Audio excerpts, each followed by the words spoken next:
오늘 함께 나눌 말씀 보도록 하겠습니다. 마가복음 6장 31절에서 44절까지의 말씀입니다. 찾으셨으면 천천히 합독하도록 하겠습니다. 이르시되 너희는 따로 한적한 곳에 가서 잠깐 쉬어라 하시니 이는 오고 가는 사람이 많아 음식 먹을 겨를도 없음이라. 이에 배를 타고 따로 한적한 곳에 갈새 그들이 가는 것을 보고 많은 사람이 그들인 줄 안지라. 모든 고을로부터 도보로 그곳에 달려와 그들보다 먼저 갔더라. 예수께서 나오사 큰 무리를 보시고 그 목자 없는 양 같음으로 인하여 불쌍히 여기사 이에 여러 가지로 가르치시더라.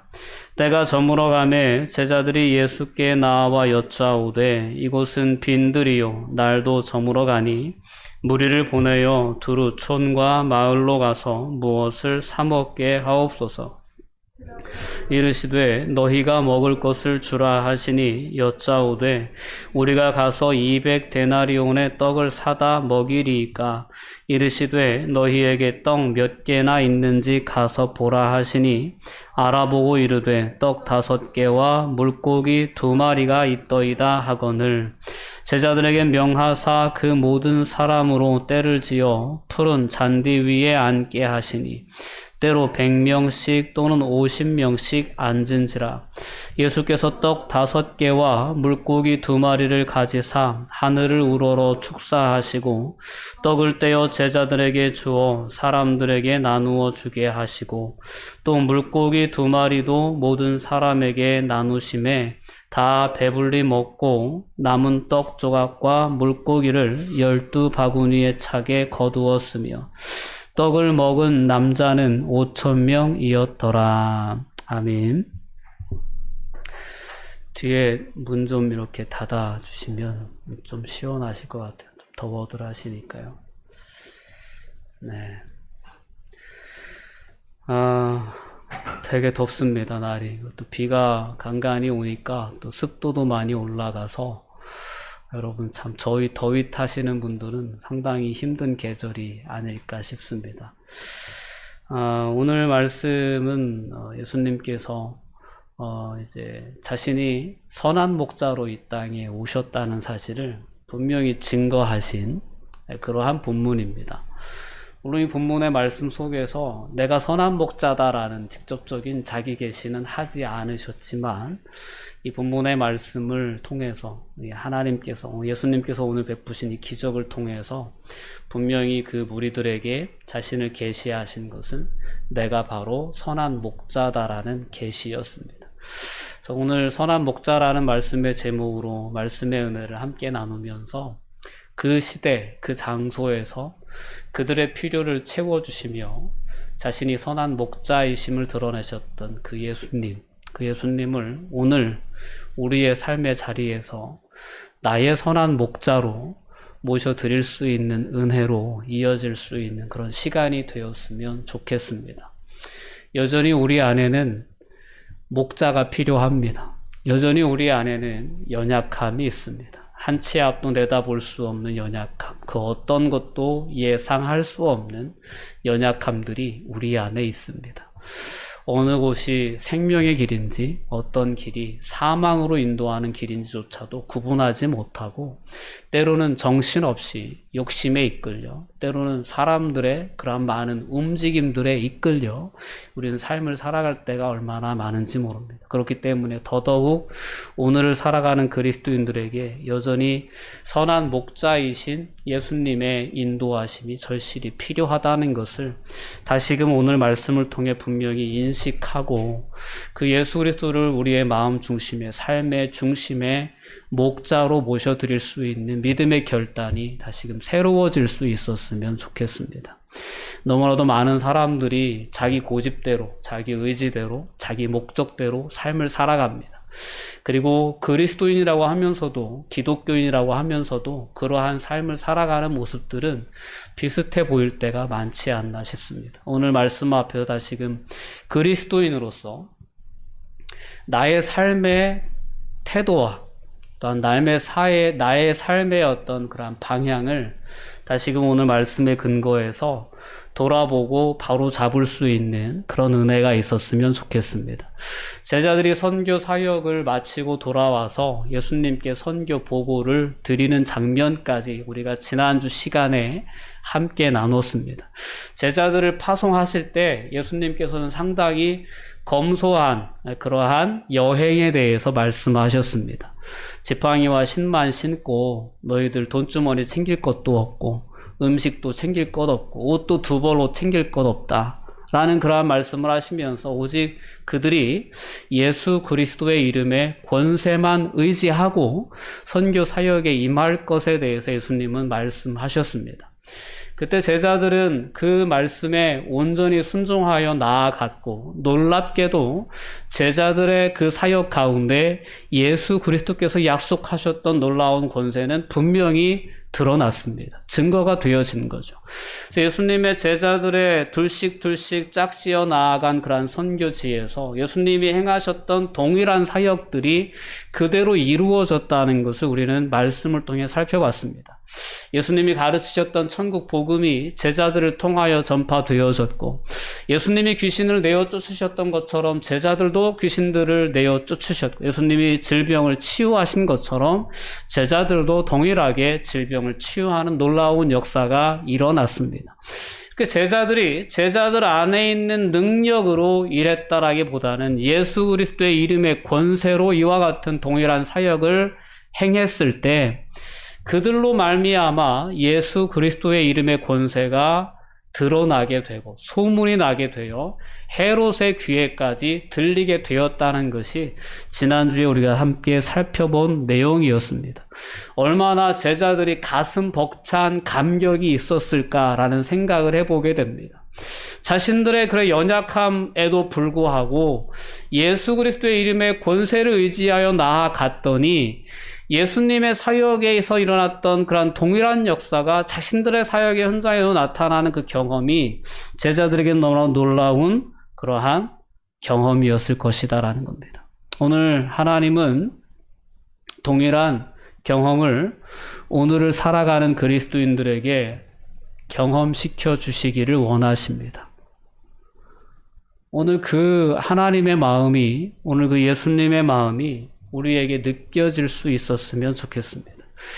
자, 이런 사역을 마치고 온 제자들에게 예수님은 쉼이 필요하다고 여기셨습니다. 왜냐하면 많은 사람들이 오고 가는 그곳에서는 음식 먹을 겨를도 없었기 때문에 너희는 따로 한적한 곳에 가서 잠깐 쉬어라 라고 말씀하시면서 제자들과 함께 배를 타고 한적한 곳을 찾아 이동을 하십니다. 이 길은 이제 호수를 가로지르는 길이 아니었기 때문에 못해서 뻔히 보이는 어떤 그러한 여정이었던 것 같아요. 무리들이 예수님과 제자들이 탄 배를 알아보고 그 배가 가는 방향으로 뛰고 걷고 해서 무리들이 함께 이동을 합니다. 결국 예수님이 쉬고자 도착한 그 한적한 곳에는 이미 많은 무리들이 예수님을 기다리며 진치고 있는 그런 상황이 빚어지게 됩니다. 예수님이 한적한 곳에 가셔서 제자들과 음식을 나누며 쉬고자 하셨던 그 계획은 무산으로 돌아가게 됩니다. 자, 이런 상황이 되면 누구라도 이 쉼에 대한 욕구는 참 사람에게 강하지 않습니까? 누구라도 조금 한편으로는 마음 불편할 수 있고 좀 짜증이 날 수도 있고 그런 상황이 아니었을까 싶습니다. 제자들은 어땠는지 제자들의 반응은 전혀 나타나 있지 않고 그런 상황 가운데에서 예수님의 반응이 오늘 34절 말씀 가운데 기록되어 있습니다. 우리 함께 읽어보면 이렇습니다. 예수께서 나오사 큰 무리를 보시고 그 목자 없는 양 같음으로 인하여 불쌍히 여기사 이에 여러 가지로 가르치시더라. 예수님은 그 피곤한 시간대, 한적한 곳에 가서 좀 쉬고 싶으셔서 가신 그 시간에 눈치 없이 따라온 그 많은 무리들 앞에, 큰 무리들 앞에서 그들을 긍휼히 여기셨다라는 것입니다. 그들이 목자 없는 양과 같았기 때문에 예수님은 그들을 긍휼히 여기시고 그들을 가르치시는 사역을 계속해 나가셨다라는 것이 오늘 본문의 증언입니다. 오늘 예수님이 어떤 분이신가 라고 우리가 오늘 말씀 앞에 그 예수님의 모습을 보고자 할 때 예수님은 정말 긍휼이 풍성하신 분이십니다. 목자 없는 양과 같은 삶을 살아가는 사람들을 예수님은 긍휼히 여기시고 그들에게 삶의 방향을 분명하게 제시해 주십니다. 그들에게 삶의 바른 가치관에 대해서 가르쳐 주십니다. 정말 진정한 진리가 무엇인지, 하나님의 나라는 도대체 어떤 곳인지에 대해서 예수님은 그들에게 가르침의 은혜를 허락해 주고 계십니다. 오늘 이 목자 없는 양이라는 표현을 통해서 우리는 다시금 예수님의 선한 목자이시라는 사실을 돌아볼 수 있게 됩니다. 이 목자 없는 양이라는 표현은 구약 성경에서 지도자를 잃어버린 이스라엘 민중을 이야기할 때 쓰여지는 표현으로 자주 등장합니다. 모세가 하나님께 이스라엘 백성을 위해 기도할 때 민수기 27장의 말씀을 보면 이런 목자 없는 양이 되지 않게 해달라고 기도하는 부분이 있습니다. 그들에게 한 사람을 그들의 회중 가운데 세워서 그로 그들 앞에 출입하여 그들을 인도하여 출입하게 하사 여호와의 회중이 목자 없는 양과 같이 되지 않게 해달라는 기도입니다. 자, 이렇게 이스라엘 백성들은 지도자 모세의 어떤 인도를 따라서 가나안 땅까지 오게 되었고, 이제 모세의 뒤를 이은 여호수아의 지도력 아래에서 가나안 땅을 점령하여 마침내 약속의 땅인 가나안 땅에 정착하게 됩니다. 그래서 그 땅에서 나라를 세우고 다윗과 같은 솔로몬과 같은 위대한 지도자들의 통치를 받으며 하나님의 약속의 성취의 시대를 맛보기도 했었습니다. 그러나 그 뒤의 역사를 우리가 성경의 이야기들을 통해서 보면 참된 목자가, 즉 다윗과 같은 목자가 더 이상 일어나지 못하고 그들은 목자 없는 양과 같이 마침내는 다른 사람들에게, 다른 나라에게 짓밟힘을 당하고 포로로 끌려가는, 마침내 유다의 역사는, 이스라엘의 역사는 이스라엘 땅에서 그 마무리를 짓는 그러한 역사를 우리가 성경의 이야기를 통해서 보게 됩니다. 자, 먼 이후에, 이 모세의 기도 이후에 먼 역사가 흐르고 어느덧 이스라엘의 역사는 멸망으로 치닫게 되어 이스라엘의 후손 중에 바벨론으로 사로잡혀간 포로 중에 한 사람이 어떤 에스겔이라는 선지자가 하나님의 말씀을 받게 됩니다. 에스겔 선지자가 하나님의 말씀을 듣게 될 때에 에스겔 선지자를 통해서 하나님께서 이스라엘의 지도자를 책망하시는 말씀이 에스겔 34장에 기록이 되어져 있습니다. 에스겔 34장의 말씀을 보면 4절 말씀에 그 당시 이스라엘의 목자들이 어떠한 행동을 했는지를, 그들의 행동을 하나님께서 책망하시는 표현이 등장합니다. 우리 함께 읽어볼게요. 너희가 그 연약한 자를 강하게 아니하며 병든 자를 고치지 아니하며 상한 자를 싸매주지 아니하며 쫓기는 자를 돌아오게 하지 아니하며 잃어버린 자를 찾지 아니하고 다만 포악으로 그것들을 다스렸도다 라는 하나님의 이스라엘 목자들에 대한, 이스라엘 통치자들에 대한 하나님의 책망이 에스겔 선지자를 통해 주어지고 있습니다. 이러한 목자가 없음으로 말미암아 이스라엘 백성들은 흩어질 수밖에 없었고 이스라엘 백성들은 짓밟힐 수밖에 없었고 결국엔 포로가 될 수밖에 없었다는 그 안타까운 하나님의 마음이 담겨져 있는 책망의 메시지입니다. 계속되는 34장의 본문 가운데 보면 하나님께서 결단을 하십니다. 주 여호와께서 이같이 말씀하시되 10절 말씀이요. 내가 목자들을 대적하여 내 양떼를 그들의 손에서 찾으리니 목자들이 양을 먹이지 못할 뿐 아니라 그들이 다시는 자기도 먹이지 못할지라. 내가 내 양을 그들의 입에서 건져내어서 다시는 그 먹이가 되지 아니하게 하리라 라고 말씀합니다. 그리고 주 여호와께서 내가 곧 내 양을 찾을 것이다 라는 것입니다. 내 양이 흩어졌지만 그 양들을 다시 내가 다 찾아서 건져낼 것이다. 그들을 내가 끌어내서 내 백성 가운데 모아 본토로 내가 데리고 갈 것이다 라고 하나님께서 친히 이스라엘의 목자가 되어 그 흩어진 자들을 찾아내시고 그들을 끌어내셔서 본토로 돌이키셔서 그들을 먹이시고 그들에게 좋은 꿀을 먹이고 높은 산에 두고 좋은 우리에 누워 있게 해 줄 것이다 라는 하나님의 친히 목자가 되시겠다라는 메시지를 이어서 에스겔 선지자를 통해 주고 계신 것입니다. 15절 말씀으로 넘어가 보면 함께 읽어봅니다. 내가 친히 내 양의 목자가 되어 그것들을 누워있게 할지라 주 여호와의 말씀이니라. 오늘 본문에 예수님께서는 예수님의 무리를 보고 따라온 그 무리들, 예수님의 은혜가 필요하고 예수님의 도움이 필요하고 예수님의 돌봄이 필요했던 그 무리들, 그 목자 없는 양과 같은 무리들을 긍휼히 여기시며 그들의 필요를 채우시는 예수님의 모습이 오늘 본문 말씀에는 기록되어 있습니다. 당시에 예수님 시대의 그 시대적인 배경이 오늘 에스겔 선지자가 예언했던 그 이스라엘 백성들의 패망에 이르게 되었던 그 시대의 모습과 다르지 않았다는 것을 오늘 예수님의 이 표현을 통해서 알 수 있습니다. 목자를 잃어버린 사람들, 목자 없는 양같이 유리하는 그 백성들을 긍휼히 여기셨던 예수님의 마음, 우리는 오늘 본문의 말씀을 통해 분명히 느낄 수 있습니다. 그 시대에 이스라엘 백성들은 로마의 통치 아래에 있었습니다. 왕이 있었어도 그 왕은 유대의 왕이 아니었습니다. 에돔 족속이면서 돈으로 왕의 권세를 사서 유대 민족 위에 군림한 헤롯이었습니다. 헤롯은 유대 민족 위에 왕으로 군림하면서 유대인들의 환심을 사기 위해서 돈을 들여 예루살렘 성전을 무려 70년에 걸쳐서 성전을 짓습니다. 황금으로 안팎을 칠한 그 번쩍번쩍한 그런 성전을 지어놓고 이 민중들의 환심을 사고자 했던 왕이 바로 헤롯이었습니다. 그 당시에 유대의 종교 지도자들이었던 그러한 대제사장들, 이들 대제사장의 신분을 어떻게 얻게 되었냐면 역시 돈을 주고 샀습니다.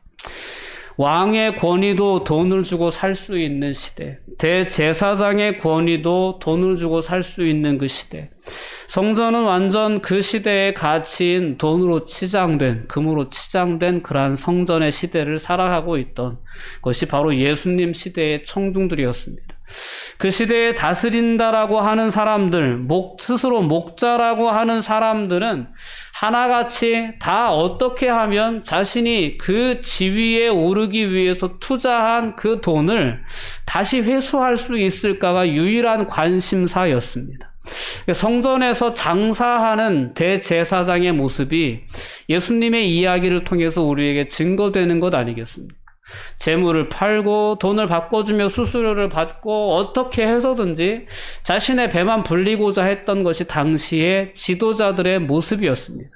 그러니 민중들의 약함은, 민중들의 필요는 누가 살필 수 있었겠습니까?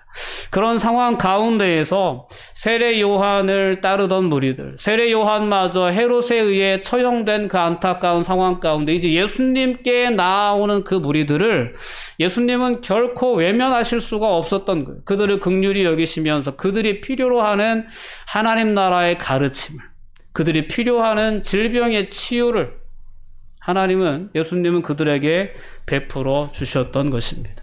자, 이 예수님께서 오늘 우리 안에 함께 하시는 예수님이라는 사실을 여러분들이 다시 한번 분명히 인식할 수 있었으면 좋겠습니다.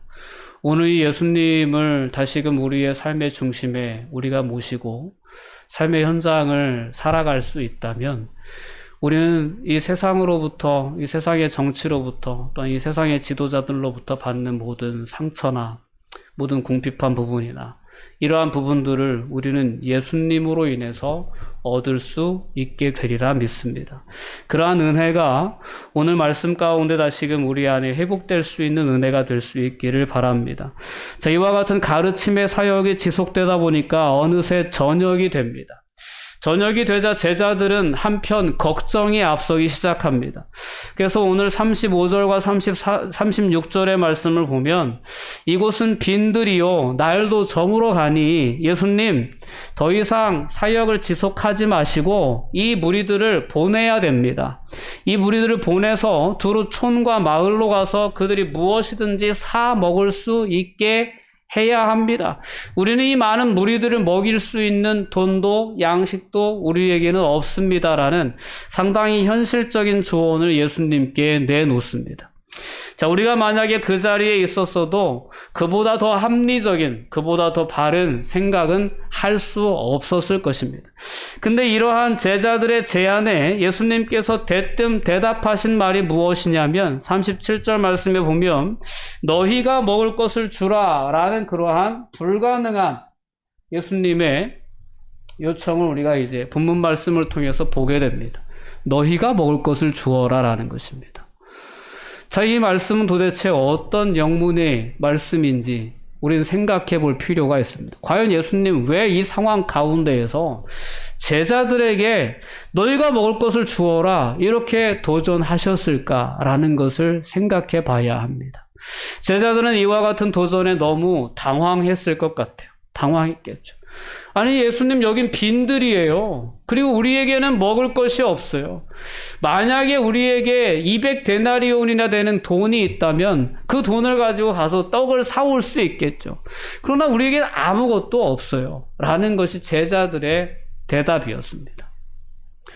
여러분 우리가 삶을 살아가면서 우리가 너무 하나님의 능력에 대해서 우리 안에 함께 하시는 선한 목자 되시는 예수님의 능력에 대해서 너무 무시하고 세상을 살아가지 않나 싶습니다. 오늘 제자들 안에 있었던 이와 같은 모습들은 여전히 우리의 삶에 깊숙이 자리 잡고 있으면서 우리의 삶의 현장에도 지속될 수 있는 하나님의 능력을 예수 그리스도 이름의 권세를 제한하는 그러한 걸림돌의 역할을 하는지 모릅니다. 그러한 부분들을 오늘 말씀을 통해서 우리가 되짚어 볼 수 있었으면 좋겠습니다. 불가능하다라는 것이 제자들의 입장이었습니다. 아, 예수님, 불가능합니다. 안 될 일입니다. 돈 가지고 가서 우리가 떡을 사올까요? 이렇게 묻는 지경까지 나타났습니다. 자, 우리의 생각에는 빈들이라는 환경은 함께 먹을 것을 구할 수 없는 광야와도 같은 환경입니다. 그 환경 가운데에서 그 많은 무리들이 함께 나누어 먹을 음식을 구하는 것은 불가능에 가깝습니다. 그러나 예수님은 너희가 먹을 것을 주라라고 말씀하십니다. 이 예수님의 이 말씀 가운데에는 우리가 그 눈에 드러나 있진 않지만 분명하게 표현하시진 않으셨지만 그 말씀 가운데에는 우리가 앞선 선교 여행을 생각해 볼 때 하나님께서 우리에게 어떤 말씀을 하실 때, 어떤 부탁을 하실 때, 어떤 명령을 내리실 때 그 명령 가운데에는 그 역사가 이루어질 수 있도록 내가 역사해 주겠다라고 하는 하나님의 약속도 함께 있는 것이다라는 것을 분명히 기억해야 합니다. 제자들을 둘씩 선교 현장으로 파송하실 때 우리가 지난주에 함께 나눴지만 제자들은 여전히 연약함 가운데 있는 상태였다라고 말씀드렸습니다. 예수님에 대한 이해도 부족했고 예수님이 하시는 그 사역에 대한 이해도 부족했는데 예수님은 제자들을 보내신 거예요. 근데 제자들은 순종해서 나아갔어요. 순종해서 나아갔더니 놀라운 역사가 일어났다는 것을 우린 지난주에 함께 말씀을 통해 살펴봤습니다. 오늘 본문도 그와 같은 배경 속에서 이해할 수 있어야 합니다. 예수님은 이 무리들의 먹을 것을 걱정하는 제자들에게 야 너희가 먹을 것 줄 수 있다라고 말씀하시는 거예요. 이 메시지 안에 담겨져 있는 예수님의 약속을 우리는 볼 수 있어야 합니다. 야 내가 있으면 나와 함께 있으면 너희는 걱정할 것이 없다라는 것이 예수님이 제자들에게 주시고 싶으셨던 확신이었던 거예요. 예수님은 말씀하십니다. 너희에게 있는 것이 무엇이냐? 라고 물으셔요. 제자들이 자신들에게 있는 것을 살펴보니까 떡 5개와 물고기 2마리가 있는 거예요. 그래서 그것을 가지고 예수님께 나아왔던 예수님께서 그 부족한 음식을 가지고 하나님께 기도하십니다. 이 기도는 유대인들이 저녁 식탁 앞에 드리는 기도와 같은 형식의 기도입니다. 늘 유대인들은 하나님께 먹을 것에 대한 감사의 기도를 하시고 그것을 나누어 먹는 저녁 식문화가 있었습니다. 그 문화대로 예수님은 그 작은 양식의 그 음식을 가지고 하나님께 감사의 기도를 드립니다. 감사할 수 없는 상황이죠. 터무니없이 부족한 음식입니다. 그러나 그 음식을 가지고 하나님께 감사의 기도를 드리신 후에 제자들에게 떼어 나누어 주시면서 너희들도 이 무리들에게 나누어 주라고 말씀하십니다. 근데 너무나 놀라운 기적이 그 가운데 일어나게 됩니다. 우리가 믿을 수 없는 기적이 일어나게 됩니다. 떡 5개와 물고기 2마리로 남자만 5,000명 이상이 먹는 그러한 역사가 그 현장에서 나타나게 되었습니다. 제자들은 예수님의 말씀대로 실제적으로 제자들의 손을 통해서 무리들에게 먹을 것을 나누어 주는 그 놀라운 경험을 하게 됩니다.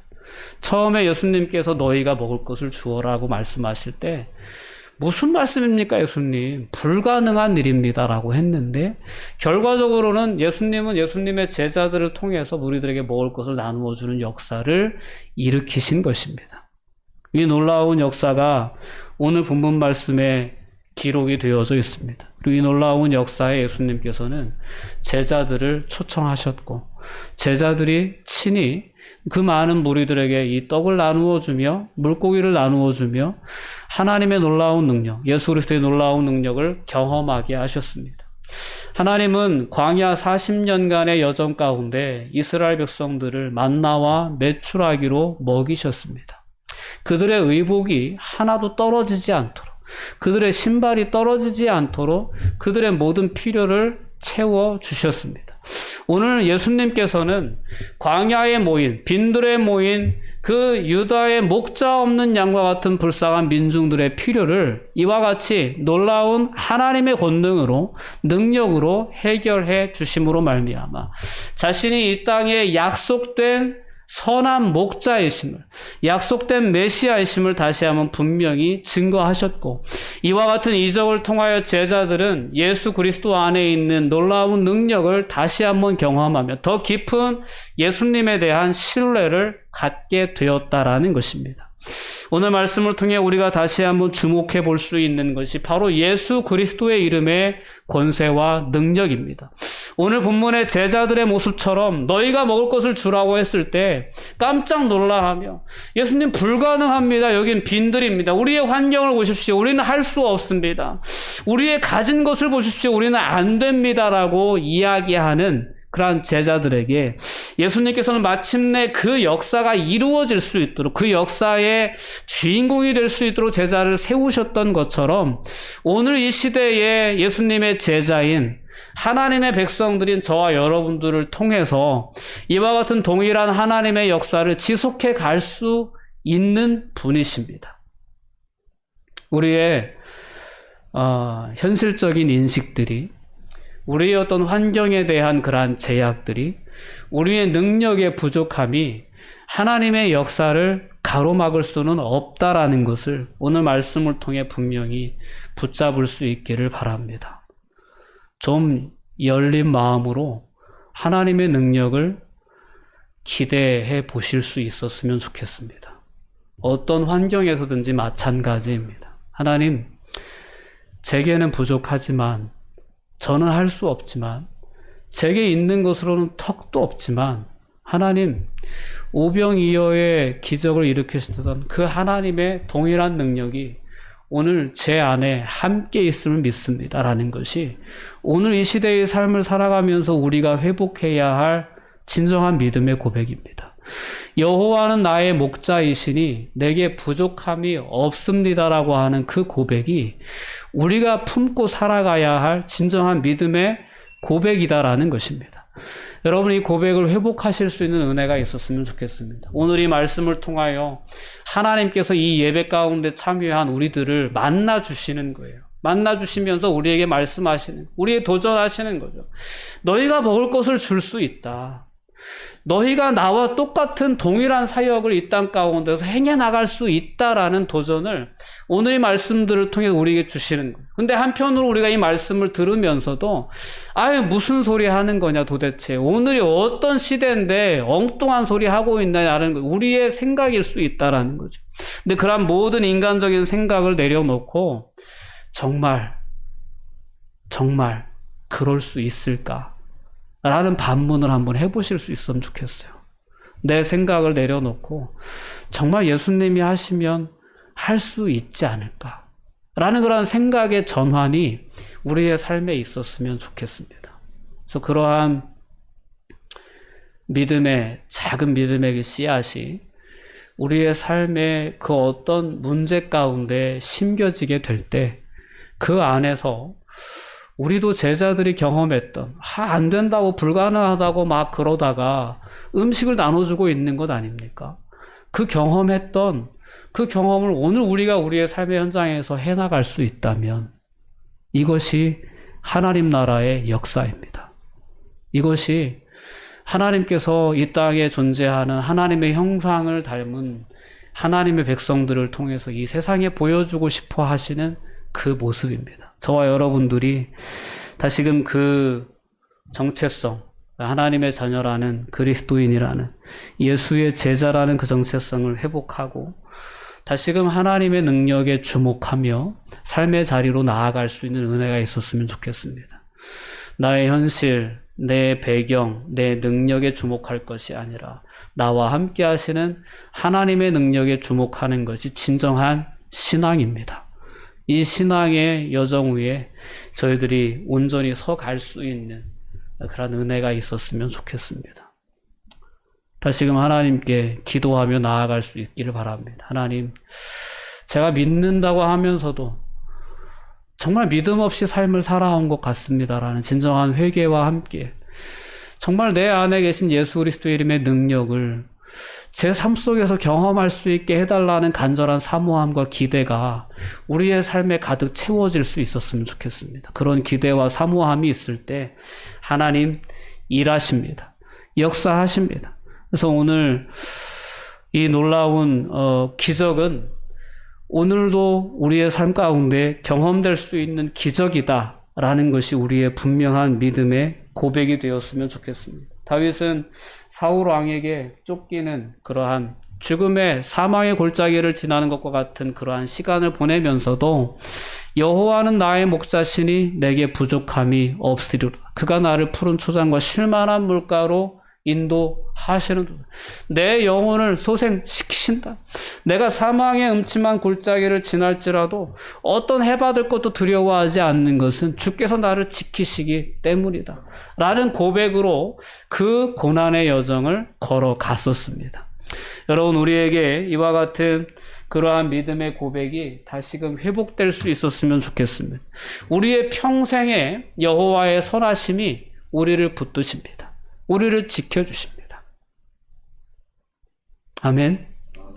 이 믿음으로 여러분들이 여러분들의 삶의 현장에 설 수 있게 원합니다. 때론 나를 힘겹게 하는 상황들, 나를 외롭게 하는 상황들, 나를 우울하게 하는 그런 모든 상황들이 나를 공격하고 나를 우겨싼다고 해도 그 안에서 우리가 회복해야 할 믿음의 이 고백을 회복하고 이 믿음의 고백 위에 설 수 있다면 우리는 능히 승리의 그러한 찬송을 부르며 하나님 앞에 서게 될 수 있으리라 믿습니다. 기도하시겠습니다. 사랑과 은혜가 충만하신 아버지 하나님, 감사와 영광을 돌려드립니다. 여전히 우리가 처한 상황이 빈들에 처한 상황일 수도 있습니다. 우리가 처한 상황이 200데나리온의 떡을 구할 수 없는 불가능의 상황일 수 있습니다. 그러나 예수님은 우리에게 증인이 되라 하시고 우리에게 너희가 먹을 것을 주라 하십니다. 하나님, 이런 예수님의 음성을 내가 부족하다고 외면하지 않게 해주시고 예수님의 음성 안에 담겨져 있는 예수님께서 채워주시겠다고 하는 그 약속을 붙잡고 순종하며 나아갈 수 있는 그런 믿음의 주인공들이 다 되게 하여 주시옵소서. 우린 연약하지만 우리를 부르시고 우리를 친히 인도하시는 우리의 선한 목자가 되시는 예수님께는 능치 못하심이 없습니다. 이와 같은 믿음의 고백으로 저희들에게 주어진 모든 삶의 현장에 설 수 있도록 저희를 축복하여 주시옵소서. 예수님의 이름으로 기도하옵나이다. 아멘.